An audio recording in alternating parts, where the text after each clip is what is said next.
آج کی تراویح تلک الرسل کے نصف سے لن تنالوا کے ثلاث تک ہے۔ الحمدللہ رب العالمین والصلاة والسلام علی سید المرسلین وعلی آلہ واصحابہ اجمعین۔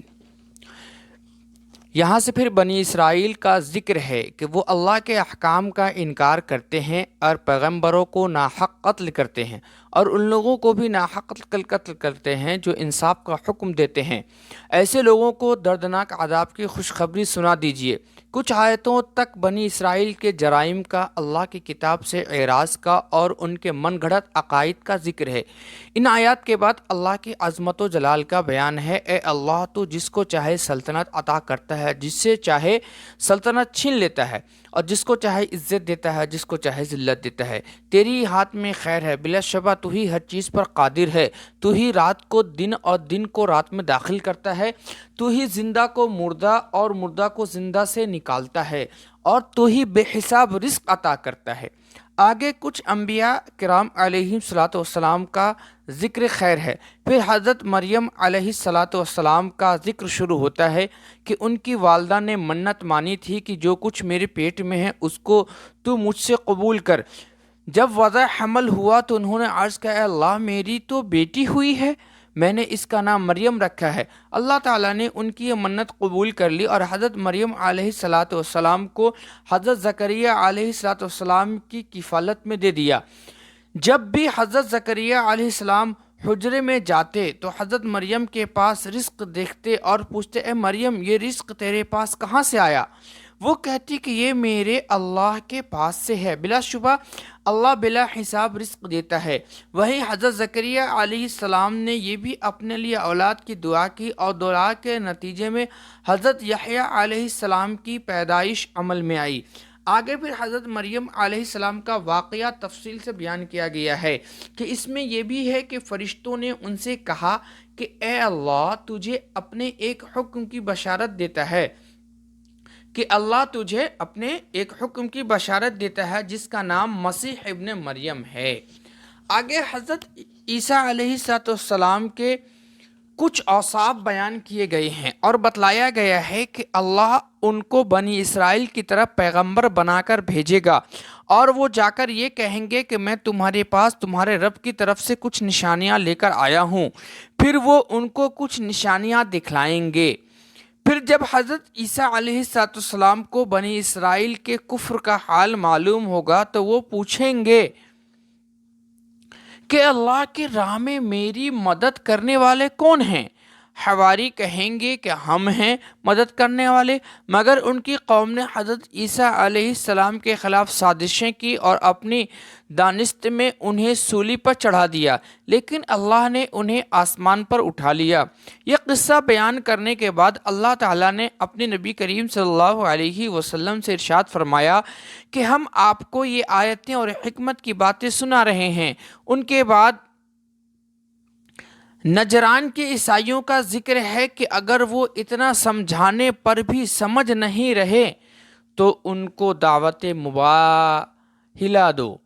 اس کے بعد اہل کتاب کو نرمی سے نصیحت کی گئی کہ ایک ایسی بات کی طرف آؤ جو ہمارے تمہارے درمیان برابر ہے، اور وہ یہ ہے کہ ہم اللہ کے سوا کسی کی عبادت نہیں کریں گے اور نہ اس کے ساتھ کسی کو شریک کریں گے۔ ہم میں سے کوئی کسی کو اللہ کے سوا رب نہیں ٹھہرائے گا۔ اگر وہ قبول نہ کرے تو کہہ دو کہ ہم تو حکم الہی کے تابع ہیں۔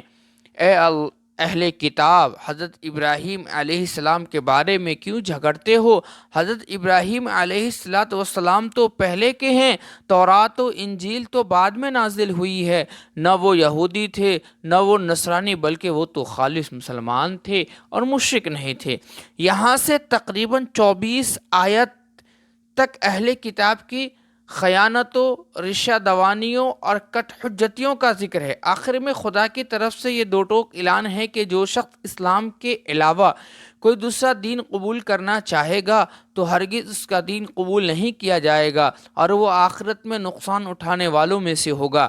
چوتھا پارہ جس آیت سے شروع ہوتا ہے اس کا مفہوم یہ ہے کہ تم کمال نیکی تک نہیں پہنچ سکتے جب تک کہ وہ چیزیں خرچ کرو جو تمہیں عزیز ہوں، اور جو کچھ تم خرچ کرو گے اللہ کو خوب معلوم ہے۔ دو آیتوں کے بعد رسول اللہ صلی اللہ علیہ وسلم سے فرمایا کہ آپ کہہ دیجئے کہ اللہ نے سچ فرمایا ہے، آپ ابراہیم علیہ السلام کے طریقے کی پیروی کیجئے جو دین حنیف پر تھے اور مشرکین میں سے نہیں تھے۔ ابراہیم علیہ السلام کا ذکر آیا تو یہ ارشاد فرمایا کہ سب سے پہلی عبادت گاہ جو لوگوں کے لیے تعمیر ہوئی وہی ہے جو مکہ میں ہے، جو مقام برکت اور مرکز ہدایت ہے تمام دنیا والوں کے لیے۔ دو تین آیتوں میں خانہ کعبہ اور حج وغیرہ کے ذکر کے بعد پھر اہل کتاب کے کفر و عناد کے متعلق ارشاد فرمایا گیا۔ اس کے بعد اہل ایمان سے خطاب کرتے ہوئے اللہ تعالیٰ نے فرمایا، اے ایمان والو، اللہ سے ڈرو جیسے کہ اس سے ڈرنے کا حق ہے، اور تمہیں مسلمان ہو کر بھی مرنا چاہیے، اور اللہ کی رسی کو سب مل کر مضبوطی کے ساتھ پکڑو، اگر مت ہو اور یاد کرو اللہ کے احسان کو، ساتھ پکڑ لو اور الگ مت ہو، اور یاد کرو اللہ کے اس احسان کو جو اس نے تم پر کیا ہے۔ تم ایک دوسرے کے دشمن تھے، پھر اس نے تمہارے دل جوڑ دیے، اب تم اس کی مہربانی سے بھائی بھائی بن گئے۔ تم آگ سے لبریز گڑھے کے کنارے کھڑے ہوئے تھے، اللہ نے تمہیں اس سے بچا لیا۔ اس طرح اللہ تعالیٰ اپنی آیات کھول کھول کر بیان کرتا ہے تاکہ تم لوگ ہدایت یافتہ ہو جاؤ۔ تم میں کچھ لوگ ایسے ضرور ہونے چاہیے جو نیکی کی طرف بلائیں، اچھی بات کا حکم دیں اور برائیوں سے روکتے رہیں، اور وہی لوگ فلاح پانے والے ہیں۔ تمہیں ان لوگوں کی طرح نہ ہونا چاہیے جو بکھر گئے، جنہوں نے کھلی نشانیاں کے بعد اختلاف کیا۔ ایسے لوگوں کے لیے دردناک عذاب ہے۔ تم بہترین امت ہو جسے انسانوں کے لیے لایا گیا ہے، تم نیکی کا حکم دیتے ہو، برائیوں سے روکتے ہو اور اللہ پر ایمان رکھتے ہو۔ چند آیات کے بعد غزوہ احد کا قصہ ہے۔ جنگ بدر کا انتخاب لینے کے لیے کفار مکہ بے چین تھے اور اشتعال انگیز کارروائیاں کر رہے تھے۔ شوال 3 ہجری میں احد کے مقام پر زبردست معرکہ جنگ پیش آیا۔ ان میں 3000 کفار اور 700 مسلمان شریک تھے۔ شروع میں مسلمانوں کا پلڑا بھاری رہا، کفار شکست کھا کر بھاگنے لگے۔ میں ابتدائی کامیابی تھی، فتح کامل نہیں تھی۔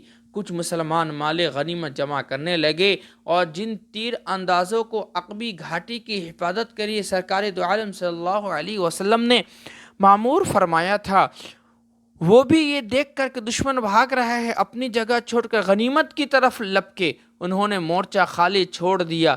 کفار نے فوج کے عقب سے حملہ کر دیا، لڑائی کا پانسا پلٹ گیا۔ اس صورت میں اس غزوے کی تفصیلی ذکر ہے جس سے مسلمانوں کے 2 گروہوں نے بزدلی دکھلائی، حالانکہ اللہ ان کا مددگار تھا۔ اسی ضمن غزوہ بدر کا بھی ذکر ہے۔ اللہ تعالیٰ جنگ بدر میں تمہاری مدد کر چکا ہے، حالانکہ تم نہایت کمزور تھے۔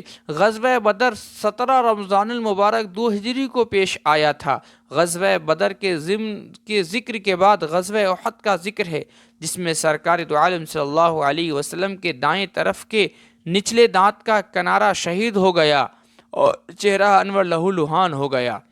چوتھے رکوع سے اہل ایمان کو خصوصی خطاب ہے، اے ایمان والو، سود کھانا چھوڑ دو جو بڑھتا چڑھتا رہتا ہے، اللہ تعالیٰ سے ڈرو، امید ہو کہ تم فلاح پاؤ گے اور اس آگ سے بچو گے جو کافروں کے لیے تیار کی گئی ہے۔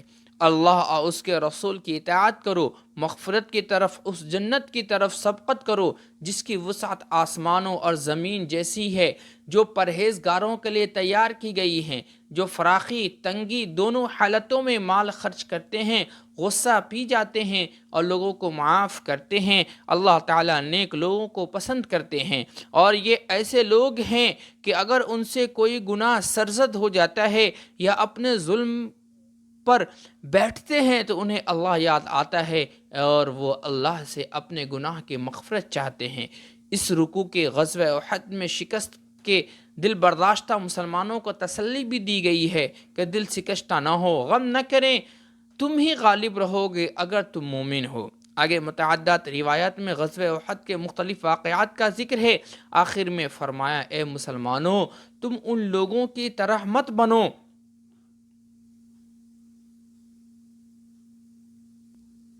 مت بنو جنہوں نے کفر کیا، جو اپنے بھائی سے جب وہ سفر میں جاتے یا جہاد میں شریک ہوتے یہ کہا کرتے ہیں کہ اگر یہ ہمارے پاس رہتے تو مارے نہ جاتے، نہ قتل کیے جاتے۔ اللہ تعالیٰ اس گمان کو ان کے دل میں حسرت کا سبب بنا دیتا ہے۔ اللہ تعالیٰ ہی زندگی بخشنے اور موت دینے والا ہے۔ دو آیتوں کے بعد سرکار دو عالم صلی اللہ علیہ وسلم سے خطاب کرتے ہوئے فرمایا، یہ اللہ کی بڑی رحمت ہے کہ آپ صلی اللہ علیہ وسلم نرم دل ہیں، اور آپ تنخو سنگ دل ہوتے تو یہ سب لوگ آپ کے گرد و پیش سے چھٹ جاتے، لہذا آپ ان کو معاف کر دیجئے، ان کے لیے مغفرت کی دعا کیجئے، ان سے خاص معاملات میں مشورہ لیتے رہا کیجئے۔ جب آپ پختہ عزم کر لیں تو اللہ پر بھروسہ رکھیں۔ اللہ کو وہ لوگ پسند ہے جو اس پر بھروسہ کرتے ہیں۔ کچھ آیات کے بعد فرمایا، زمین و آسمان کے تخلیق میں، دن رات کے اختلافات میں عقل والوں کے لیے بہت سی نشانیاں ہیں، جو اٹھتے ہیں، بیٹھتے ہیں، لیٹتے ہیں، اللہ کا ذکر کرتے ہیں، آسمان و زمین کی تخلیق میں غور و فکر کرتے ہیں اور کہتے ہیں اے اللہ آپ نے یہ سب کچھ فضول نہیں بنایا۔ اس صورت آل عمران کا اختتام اس آیت پر ہوا، جس کا مفہوم یہ ہے، اے ایمان والو صبر سے کام لو اور پامردی سے رہو اور کمر بستہ رہو، اللہ سے ڈرو، امید ہے فلاح پاؤ گے۔ یہ رہا آج کی تراویح کی مختصر تفسیر۔ آپ لوگ سے پھر درخواست ہے کہ جو میرے چینل پہ نئے ہیں چینل کو لائک کریں، شیئر کریں، سبسکرائب کریں، اپنے رشتہ داروں میں، جاننے والوں میں، گھر میں بھائی بہن بچوں کو شیئر کریں تاکہ انہیں کم سے کم رمضان کے بہانے کچھ مختصر قرآن کی تفسیر انہیں معلوم ہو، قرآن کیا کہنا چاہ رہا ہے، قرآن میں کیا بیان کیا گیا ہے۔ یہ بہت بابرکت مہینہ ہے، اس میں خوب دعائیں کریں، خوب تلاوتیں کریں، خوب اللہ کو یاد کریں۔ اس کا ایک ایک وقت قیمتی ہے۔ اللہ ہم سب کو قیمتی وقت کی قدر دانی کرنے کی توفیق عطا فرمائیں۔ دعا میں ہمیں بھی یاد رکھیں، اپنے بھی خود دعا کریں۔ پھر اگلے ویڈیو کے ساتھ ملتے ہیں۔ اللہ حافظ۔ السلام علیکم ورحمۃ اللہ۔